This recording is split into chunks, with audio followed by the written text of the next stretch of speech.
Nobody saw Bumpy Johnson pull his gun. February 1947. 5 bodies on the floor, cards scattered like fallen leaves, poker chips swimming in blood. Cigarette smoke is still curling toward the ceiling. And Bumpy Johnson, standing in the center, suit pressed, not a drop of blood on him. 5 professional killers walked into his card game that night. Only Bumpy walked out. The police found the scene at 1:17 a.m. Detective Morrison had seen everything in 23 years. Gang wars, mob hits, revenge killings, but never this. 5 armed men, dead, not a single bullet fired from Bumpy's gun. When they searched him, his .45 was still holstered, fully loaded, safety on, hadn't been touched. "What happened here, Bumpy?" Morrison asked. Bumpy smiled, that cold smile. "They came to play cards, detective. Bad hand." They folded. 28 witnesses, every single one told the same story. Didn't see anything, didn't hear anything, couldn't remember anything. But they remembered the bodies. Vinny the Ice Pick Russo, 14 confirmed kills. Dead, face frozen like he'd seen the devil. Tommy 2 Shots Malone, 23 notches. Sprawled near the stairs, hand reaching for a gun, he never fired. The priest, old country. Garrote wire still in his pocket. The Carbone twins, identical, inseparable. Even in death, fallen within 3 feet of each other. 5 of the most dangerous contract killers in New York. All dead, all without Bumpy firing a shot. The newspapers called it the Lenox Massacre. The mob called it a message. The streets called it proof that Bumpy Johnson was something else entirely. But here's what nobody could explain. What kept Morrison awake for 6 months? What turned 5 murders into legend? Not one had been shot. No bullet wounds, no stab marks, no trauma. The medical examiner's report said cardiac arrest. All 5. Simultaneously. Hearts just stopped. "Hearts don't just stop," Morrison said, reading the report for the 10th time. Dr. Wilkins looked up over his glasses. "These ones did. 5 healthy men under 40, combat veterans. Hearts all stop at the same time. That's what the evidence shows." "That's impossible." Wilkins closed the folder. "Then maybe you're asking the wrong questions."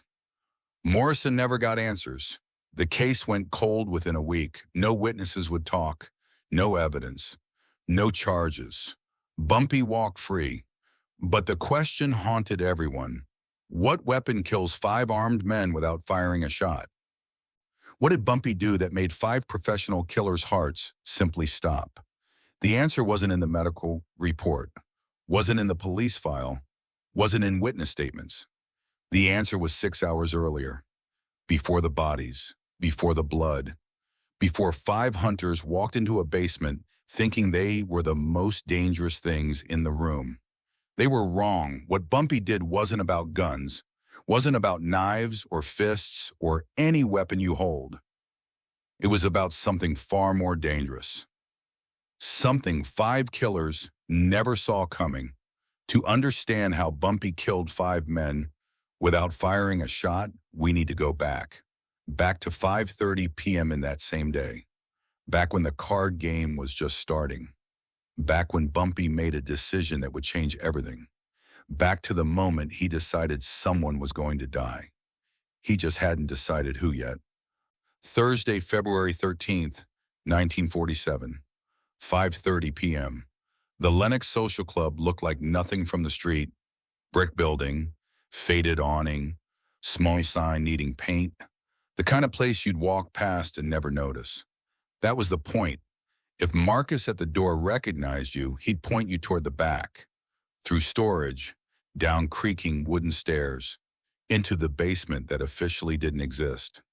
That's where Bumpy's real kingdom lived. 40 feet long, 20 wide. Brick walls painted burgundy. Velvet curtains thick enough to swallow sound.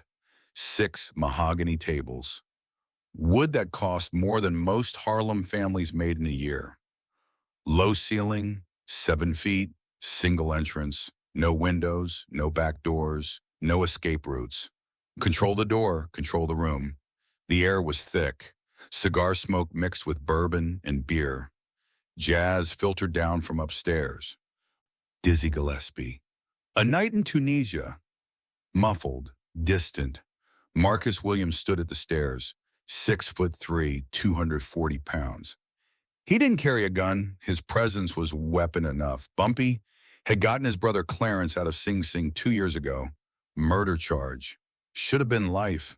Clarence walked free after 18 months. Marcus would die for Bumpy, not because he was paid to, because he owed a debt money couldn't settle. Raymond Cooper sat at table 3 counting chips. Numbers runner, 47, 12 years with Bumpy. 3 years ago, Raymond's mother died. Cancer bankrupted him. Funeral home wanted $800. Raymond was ready for a pauper's grave. Bumpy showed up with $200, paid for everything. Never asked for it back. Raymond never forgot. Jerome King dealt cards at table 4, 28. Quick hands. When Jerome was 23, cops tried to frame him for robbery. 10 years. Bumpy made it disappear. Found the real robber. Got Jerome cleared. Gave him this job. These weren't employees. They were Bumpy's kingdom. Built one debt, one favor, one mercy at a time. 6:15 p.m. Bumpy walked down those stairs, charcoal suit, 3-piece, perfectly tailored, gold watch chain, white pocket square that folded precisely, black leather shoes polished to reflection, burgundy silk tie, Windsor knot, his hat, dark gray fedora he carried in his left hand, never on his head indoors. That was respect. Bumpy was 41 but looked 50. Hard living ages you, prison ages you faster.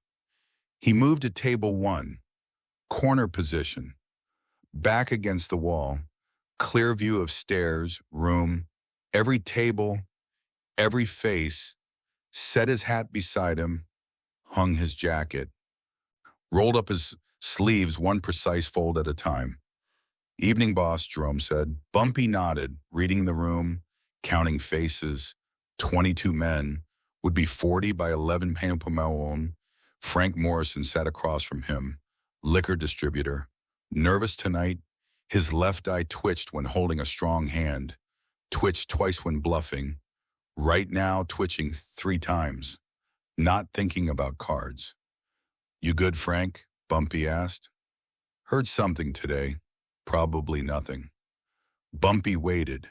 Silence made people talk more than questions. Someone put out a contract. Big money, 50 grand. Frank swallowed. It's on you. The table went quiet. When? Bumpy asked. Tonight. Marcus was already moving. Checking faces. Jerome's hand stopped dealing. Raymond looked up. How many men we got? Bumpy asked. Marcus counted. 22 now, 40 by 11. 19 are ours. Bumpy nodded, picked up his cards. Then we wait. 11:43 p.m. 42 men packed the basement. Smoke so thick you could barely see the far wall. Cards shuffling, chips clinking, men laughing, arguing, telling stories. Table 1 had 27,000 in play. Bumpy was up 14. Marcus stood at his post, arms crossed, watching the door. Then he heard footsteps. 5 sets. Heavy, deliberate, formation. Marcus caught Bumpy's eye, raised one finger, then 5. Bumpy set down his cards face down. First time all night he'd folded a winning hand. Straight flush, 8 through Queen of Hearts. The footsteps reached the top, stopped. Then the door opened. Conversation didn't stop immediately. First a few noticed, then more. Then silence spread like spilled water. Vinnie Russo walked down first. 5'9", 230 pounds. 43 years old. Broken nose healed wrong 4 times. Thick scarred knuckles. long black coat, bulge under his left arm obvious, shoulder holster, probably 38. But the gun wasn't what made Vinny dangerous. The ice pick in his right pocket was 8 inches, steel, sharpened, fine enough to slide between ribs, through ear canals into skull base. 14 men die that way. Clean, quiet, professional. Vinny's eyes swept the room. Cold eyes, dead eyes, eyes that saw meat. Tommy Malone came next, Irish, South Boston, 6 feet, lean, wire and tension. 38, red hair going gray, freckles that made him look younger. Friendly face until you saw his eyes. Pale blue, ice blue, frozen lake blue where kids drown. 2 shots because that's all he needed. Chest, head, 23 confirmed kills. Probably more. Gray suit. Cheaper than Vinny's. 45 automatic on his right hip. Right hand near it, not on it, near it, ready. The priest followed. Nobody knew his real name. Sicilian, old country, 56, short, 5'6", thin, almost frail, but his hands told the story. Thick fingers, strong wrists, butcher's hands. He'd been a butcher in Palermo. During the war, butchered soldiers. After, came to America. Kept butchering, changed clientele, garrote, piano wire, 20 inches, wooden handles, right coat pocket, always. The scar across his throat, thin, white, barely visible, meant someone tried the same on him once. Once. The priest's eyes found Bumpy immediately. Locked on, professional respect, one killer acknowledging another. Then the Carbone twins, Frankie and Eddie, 29. Identical, 5'11", 180 each, dark hair slicked back. Same suits, same shoes, same cold smiles. God made 2 so one could alibi the other. 14 kills between them. Nobody could prove which twin did which. Perfect alibis. Made witnesses doubt what they had seen. Both carried sawed-off shotguns under long coats, double-barreled. 12 gauge, close range, enclosed space. Shotgun doesn't just kill, it destroys. Twins moved in sync. Frankie left, Eddie right, flanking, professional. 5 men, 5 weapons, 14 seconds to spread into tactical positions. Marcus didn't move. Stood at stairs, blocking, making them go around, making them reveal positions. Vinny walked straight toward table 1. Didn't scan, didn't check corners, didn't worry about 40 watching men. Confidence. The confidence of a man who'd walked into 100 rooms like this and walked out alive every time. Tommy drifted right, casual, cutting off the far corner. The priest stayed center, could see everything, reach anyone within 3 steps. Frankie moved left, Eddie mirrored right, whole room triangulated, crossfire. No matter where someone ran, they'd hit a line of fire. 14 seconds, professional, efficient, deadly. The room understood. Conversations stopped completely. Forks froze. Cards froze. Smoke hung motionless. Jerome's hands stopped shuffling. Raymond stopped counting. Frank's eye twitched so fast it looked like spasm. Marcus stayed at stairs, didn't reach for weapons, didn't call out, just watched, waiting for Bumpy's signal. Bumpy sat perfectly still, cards face down, hat beside a hum, right hand hidden beneath the table, resting on something in his vest pocket. Vinny stopped 3 feet from Bumpy's table. Close enough to talk, close enough to kill. Bumpy Johnson, Vinny said, voice rough, Brooklyn Italian. We need to talk. Bumpy didn't look up. I'm playing cards. Vinny smiled, not friendly, shark smile. Your game's about to end. That's so, Bumpy asked quietly. Someone wants to talk to you, Upstairs, outside, somewhere private. I'm comfortable here. I wasn't asking. The room held its breath. 40 men frozen. Some had weapons. Most didn't. All understood this wasn't negotiation. This was a hit. Bumpy finally looked up, met Vinny's eyes. You walked into my establishment, my game, my house, telling me what to do? I'm telling you how this works. You walk out with us, have a conversation. Maybe you walk away, maybe not. Depends how reasonable you are. And if I'm not reasonable, Vinny's hand came out of his pocket, not holding the ice pick, just showing it was there. Available. Then we have a different conversation. Right here.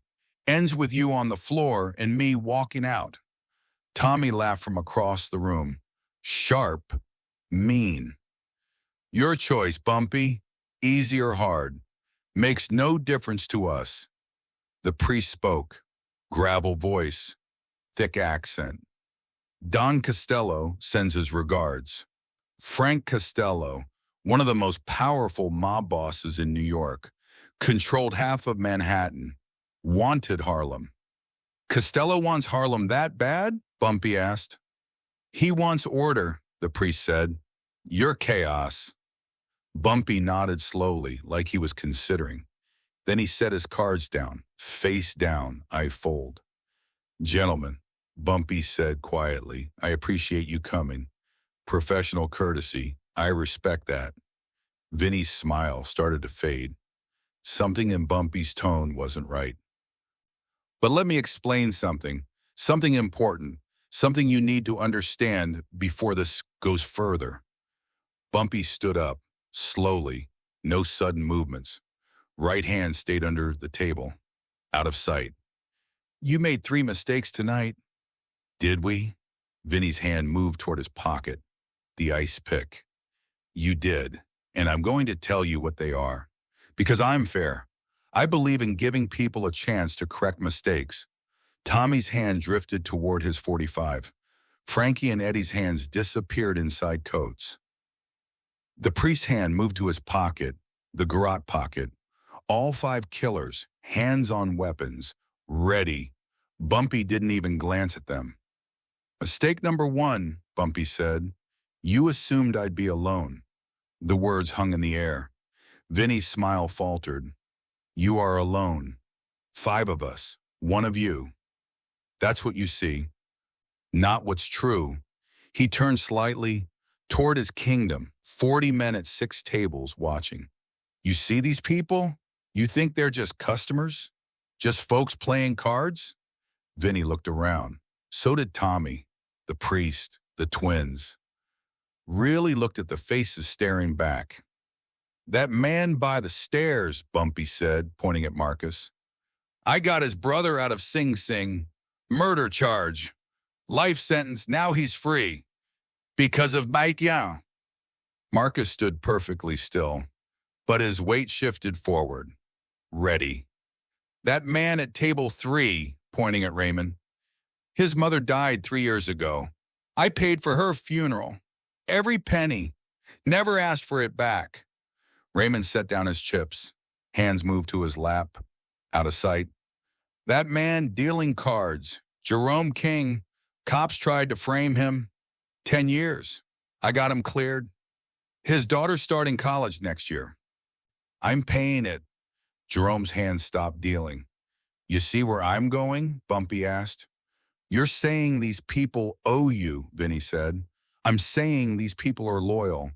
Not because I demand it, not because I pay them, because I earned it. 1 favor at a time, 1 debt, 1 mercy. He took 1 step forward. All 5 killers tensed. Hands tightened on weapons. There are 42 men in this room, Bumpy said. Want to know how many would die for me? Vinny didn't answer. 35, maybe 38. More than enough. He stopped. 5 feet from Vinny. So when you say 5 of you and 1 of me, you're wrong. It's 5 of you and 35 of me. You just didn't notice because my soldiers don't wear suits. The silence was total. You could hear the radiator hissing, condensation dripping. Someone's shallow breath was. Tommy found his voice. They're not armed. You sure about that? Tommy looked around. So did the others. Faces staring back weren't scared anymore. They were waiting, watching, hands out of sight, bodies shifting into positions that weren't quite casual. How many had guns? Knives? How many were just waiting for Bumpy's signal? This is your second mistake, Bumpy said. You walked into a room with one exit. You thought that trapped me, but now you're the ones trapped. Vinny's jaw tightened. We can kill you and fight our way out. Maybe you kill me. Maybe you make it to the stairs, but Marcus is blocking them and he's not moving. Even if you get past Marcus, there's one door. By the time you reach it, how many of my people will you have to kill? 10? 15? 20? He paused, let it sink in. You brought 5 guns. I've got 35 soldiers. You do the math. The priest spoke. You would let all these people die for you? I wouldn't let them, Bumpy replied. They'd choose it. That's the difference. You work for Costello because he pays you, threatens you, controls you. These men work with me because they want to, because I have earned their loyalty. He turned back to Vinny, and that brings me to your third mistake. What's that? Vinny asked. Voice harder now, anger creeping in. You assumed I wasn't ready. Bumpy's right hand came up from under the table. He wasn't holding a gun. He was holding a grenade. Pin already pulled. The entire room inhaled at once, collective gasp. 42 men breathing in simultaneously. The 5 killers froze. Completely. Like statues. Like time stopped. Bumpy held the grenade casually, almost lazily. Thumb pressed against the lever. Spoon, only thing keeping it from detonating. 4 seconds of fuse time. This is a Mark II fragmentation grenade, Bumpy said calmly. Military issue. You know how fragmentation grenades work? Nobody answered. They don't just explode, they fragment. Casing breaks into hundreds of pieces, shrapnel, moving at thousands of feet per second. Open field kill radius is 5 meters. In an enclosed space like this, he looked around, brick walls, low ceiling, single exit. In here, shrapnel bounces, ricochets, multiplies damage. This grenade kills everyone, no exceptions, no survivors. Vinny's face went pale. You're bluffing. Am I? Bumpy's thumb stayed pressed on the lever. You came to kill me, but I'm willing to die. Are you? The question hung like a blade. Right now, I'm holding this lever down. The second I let go, you have 4 seconds. 4 seconds to run for stairs, fight through Marcus, climb stairs, get through the door, get far enough away that maybe you survive. He smiled, that cold smile. But you won't, because Marcus won't move. 35 men will fight you every step. 4 seconds isn't enough time. Tommy's hand was on his gun, but not moving, not pulling. You'll die too. I will. Me and everyone in this room. We'll all die together. But here's the question, Tommy, the only question that matters. He leaned forward slightly. Are you willing to die for Fra Costello's $50,000? Silence. Because these men are willing to die for each other, for loyalty, for debts paid and promises kept, for something more than money. He looked at each killer in turn. Vinny, Tommy, the priest, the twins.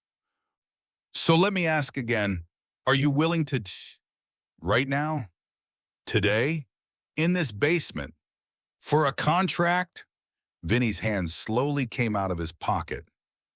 Empty. No ice pick. That's what I thought, Bumpy said. But Tommy wasn't convinced. You drop that grenade, you die too. You're not going to do it. Bumpy looked at him, really looked. And for the first time, Tommy Malone felt fear. Not because of the grenade, because of Bumpy's eyes, absolute conviction, absolute willingness, a man who'd already accepted death. You don't know me, Tommy. You don't know what I've survived, what I've done, how many times I've looked death in the face and invited it in. He held up the grenade slightly. This isn't a bluff. This isn't a threat. This is a promise. The priest's hands slowly withdrew from his pocket. Empty. Frankie Carbone's hands came out from inside his coat. Empty. Eddie Carbone's hands followed. Empty. 5 professional killers. Disarmed by one unarmed man holding a grenade with the pin pulled. Smart men, Bumpy said. Now here's what's going to happen. Listen carefully. I'm only saying this once. He took one step back, giving them space, but the grenade stayed visible, thumb still on the lever. You 5 are going to turn around, walk up those stairs, get in whatever car brought you here, drive straight out of Harlem, and never come back. Costello, Vinny started. You tell Frank Costello, Bumpy interrupted, that Bumpy Johnson sends his regards. You tell him Harlem is not for sale. You tell him if he wants this territory, he's going to have to come himself, and he's going to have to bring more than 5 men.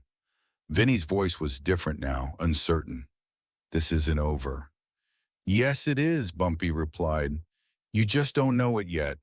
He gestured toward the stairs with his free hand. Now walk.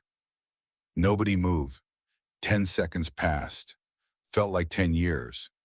Then Vinny Russo, professional killer, veteran of 100 jobs, looked at that grenade and made his choice. He took one step backward, then another. Tommy followed, then the priest, then the twins, all 5 backing away from one man holding a grenade. Marcus, Bumpy said quietly. Marcus stepped aside, cleared the path. The 5 killers moved toward the exit, slowly, keeping eyes on Bumpy, on the grenade, on the thumb holding the lever. At the base of the stairs, Vinny turned back. Costello won't forget this. Neither will I, Bumpy said. They climbed the stairs, 14 steps. Same 14 they'd walked down 30 minutes ago. But everything had changed. Walked down as hunters, climbed up as prey. The door opened, closed. Footsteps above, fading, gone. The room held its breath. 42 men frozen, waiting. Bumpy stood perfectly still for another 10 seconds, making sure they were really gone, making sure this wasn't a fake retreat. Then, slowly, carefully, he reinserted the pin into the grenade. The lever clicked back into place. Safe. The entire room exhaled. Bumpy set the grenade gently on the table, right next to his cards, right next to his hat, like it was just another chip. For a long moment, nobody moved. Nobody spoke. Then Marcus started walking. From stairs to table 1. Heavy footsteps, the only sound. When he reached Bumpy, he stopped. Was it live? Marcus asked quietly. Bumpy looked up at him. That cold smile. Does it matter? Marcus stared at the grenade, at the pin safely reinserted, at Bumpy's thumb, which had held death at bay for 15 minutes. I guess not. Then Raymond stood from table 3, walked over, didn't say anything, just stood there. Jerome came next, from table 4, then Frank Morrison, then others, one by one, until 15 men stood around table 1, around Bumpy, around the grenade that may or may not have been live. It didn't matter. They would have stayed anyway. Boss, Marcus said, voice thick, emotional. We would have. I know, Bumpy interrupted gently. That's why I didn't have to. He looked around at his kingdom, at the men who'd proven, without being asked, without being tested, that loyalty wasn't just a word. You all understand what just happened? Bumpy asked. They nodded. 5 professional killers walked into this room. 5 men paid $50,000 to kill me, and they left without firing a shot. You know why? The grenade, Baron Frank said. No, the grenade was just a tool, a symbol. What made them leave was you. He gestured around at all the faces. They came expecting to find one man. What they found was 35 men, one kingdom, one family. They could have killed me. Probably would have. But they couldn't kill all of us, and they knew it. Marcus shook his head. They weren't scared of us. They were scared of you. They were scared of commitment, Bumpy said. They were scared of a man willing to die, because mercenaries can't beat believers. Money can't buy what we have in this room. He picked up the grenade, held it so everyone could see. This is just metal and explosives, a weapon. But the real weapon tonight wasn't this grenade. It was loyalty, the knowledge, absolute knowledge that you would stand with me, die with me if necessary. Raymond spoke up. We would have, if you dropped it, we would have stayed. I know, Bumpy said quietly. That's why I had to make sure it never came to that. Outside, 3 blocks away, 5 men climbed into a black Cadillac. Nobody spoke. The engine started, drove, away from Harlem, away from the basement, away from the grenade and the man who had held it without trembling. Vinny sat in front, staring straight ahead. His hands were shaking. Barely, but they were. For the first time in 20 years, Vinny Russo's hands were shaking. Tommy sat him back, silent. His pale blue eyes stared out the window at Harlem passing by. Every street corner, every face, any one of them could be Bumpy's. Anyone could be waiting. The priest sat beside Tommy, rosary beads in his hands, fingers moving over each bead, lips moving in silent prayer. First time he had prayed since leaving Sicily.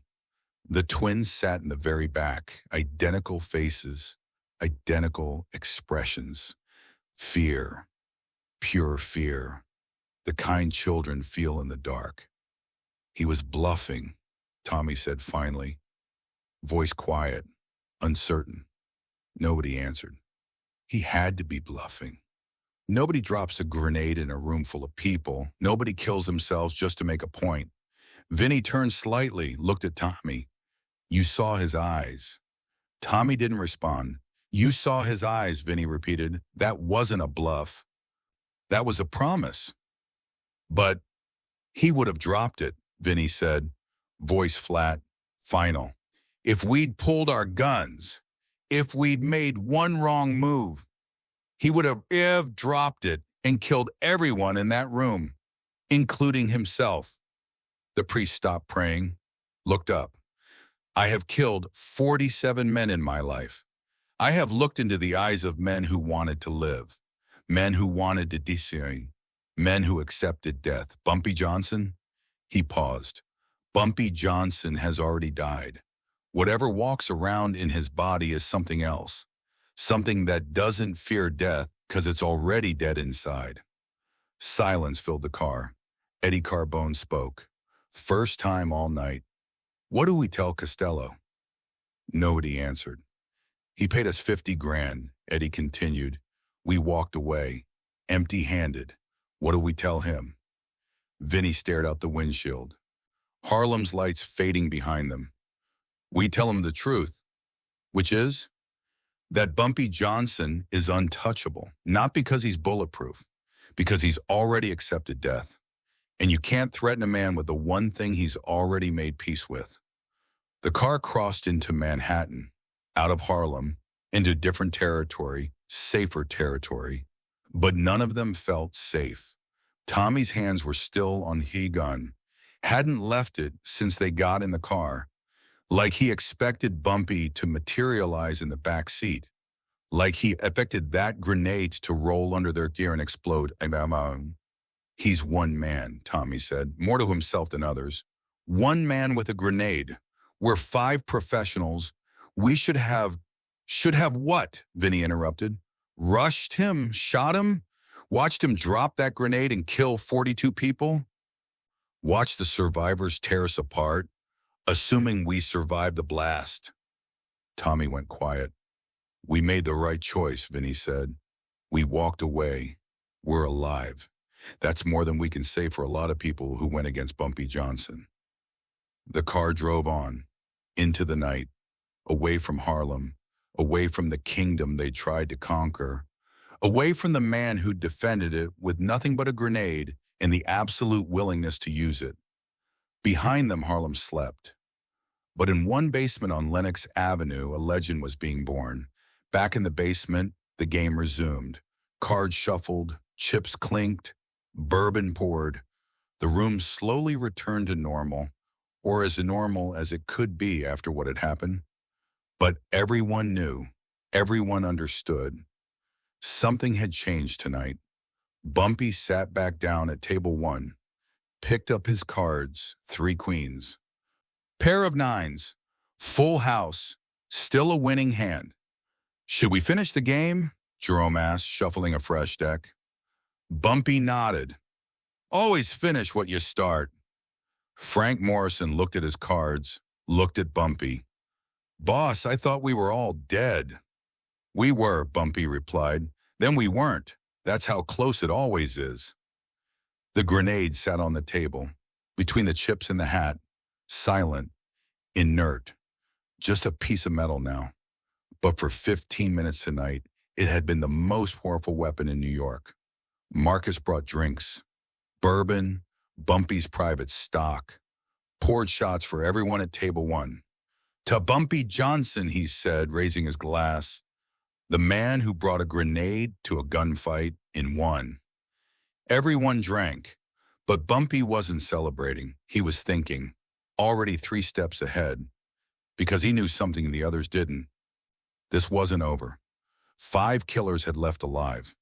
They'd tell Frank Costello what happened, and Costello wasn't the kind of man who accepted failure, or insults, or challenges.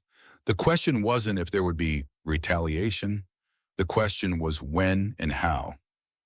Marcus, Bumpy said quietly, from now on, this stays here.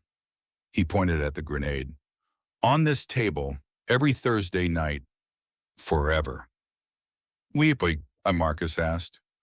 A reminder of what it costs to disrespect sacred ground, of what happens when you confuse mercy for weakness, of what I'm willing to do to protect my kingdom. He looked around the room at his people, his family, his kingdom. Costello wants Harlem? Fine, let him try, but he'd better bring more than 5 men. He'd better bring an army, because we're not just defending territory. We're defending something more valuable than money or power. What's that? Jerome asked. Bumpy smiled. Each other. The game continued. Men dealt cards, placed bets, told stories. The smoke curled toward the ceiling. Jazz played from upstairs. But everyone who was there that night, everyone who saw Bumpy Johnson hold a grenade with the pin pulled for 15 straight minutes, knew they'd witnessed something. Not just survival, transformation. A message had been sent. A line had been drawn. Bumpy Johnson wasn't just a gangster, wasn't just a numbers runner, wasn't just a king. He was something more dangerous. He was a man with nothing to lose and everything to fight for. And there's nothing more dangerous than that. News spread fast. By midnight, every numbers runner, street boss, and politician in Harlem knew the story. 5 killers entered Bumpy Johnson's card game. Only Bumpy left standing, and everyone who heard asked the same question. Was the grenade really live? Bumpy never answered, just smiled that cold smile and changed the subject, because the truth was more powerful than any answer. 3 weeks later, Vinny the Ice Pick Russo was found dead in a Brooklyn warehouse. Ice pick through the ear, his own signature, his own weapon, his own method. The message was clear. You live by the ice pick, you die by the ice pick. Nobody claimed the hit. Nobody took credit, but everyone knew.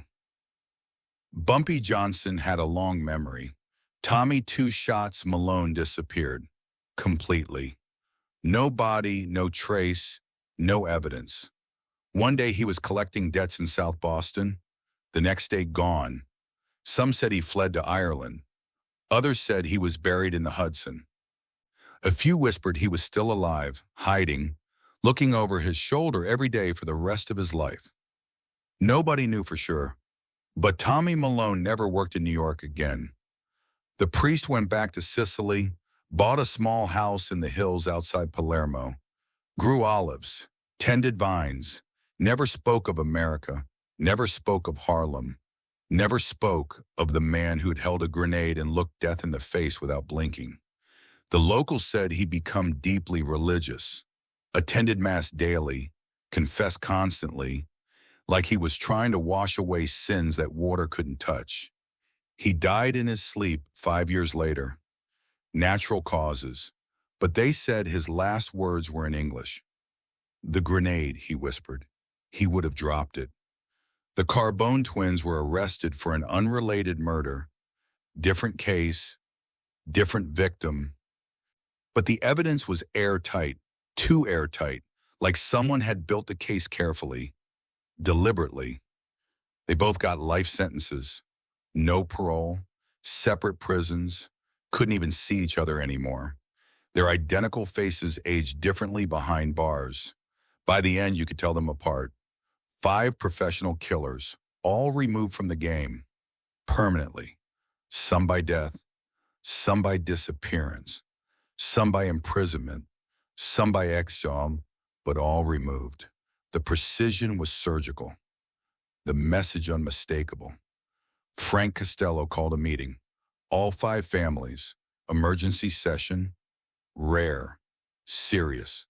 They met in a restaurant in Little Italy, private room, no recording devices, no witnesses. "The Harlem situation," Costello said. "We need to discuss it." Joe Bonanno spoke first. "Bumpy Johnson embarrassed us, sent 5 of our best men running. We can't let that stand." Vito Genovese agreed. "It sets a precedent.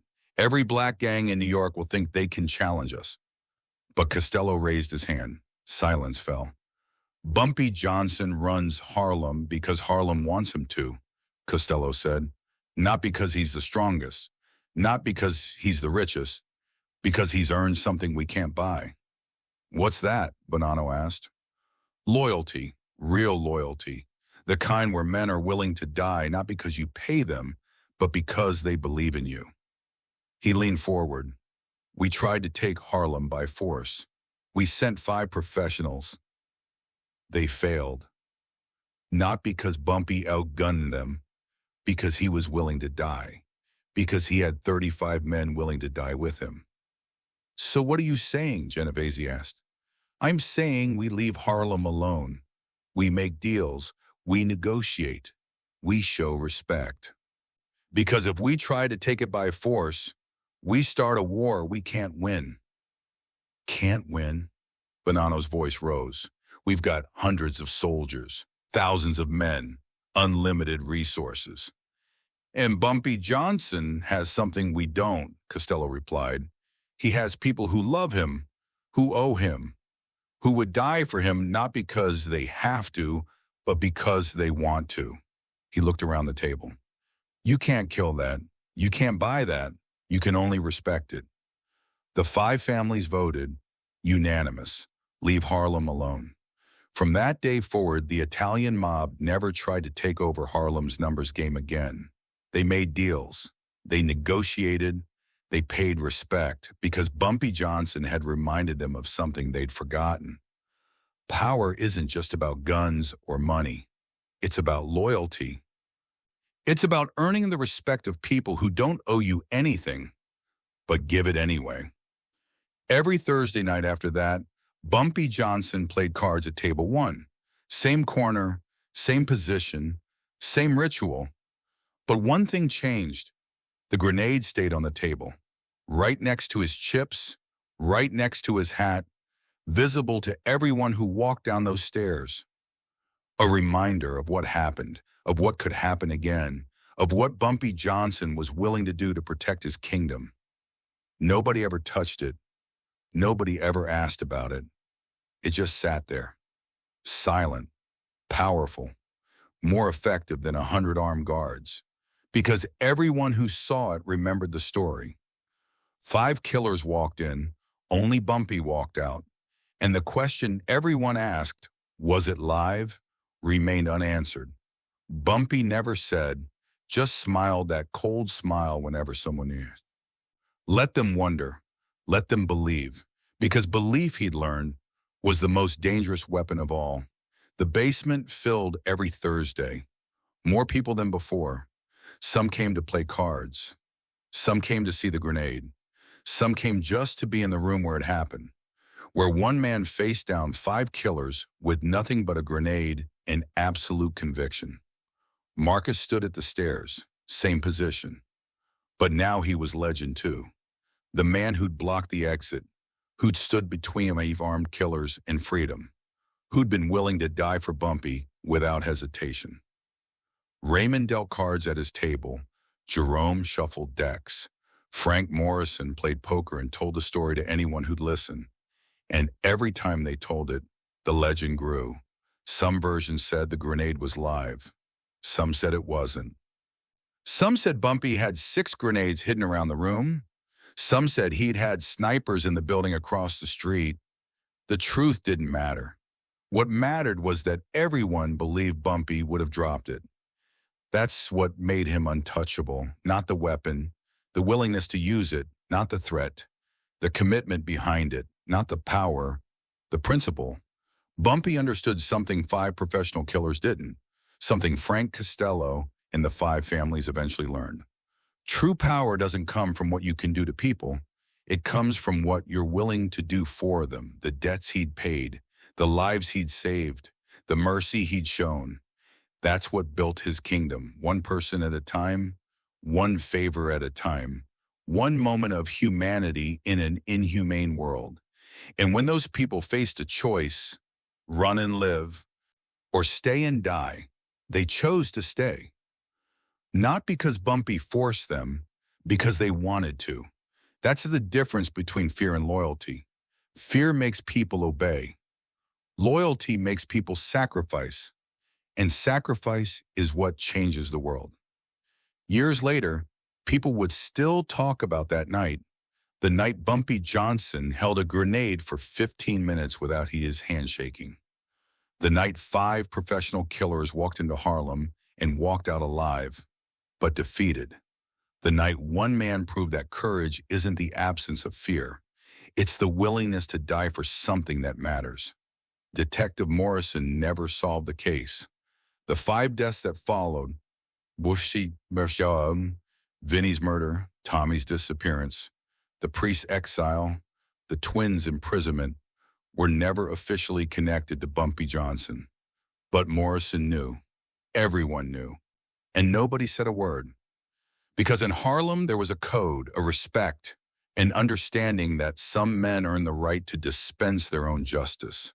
Bumpy Johnson was one of those men. He died in 1968.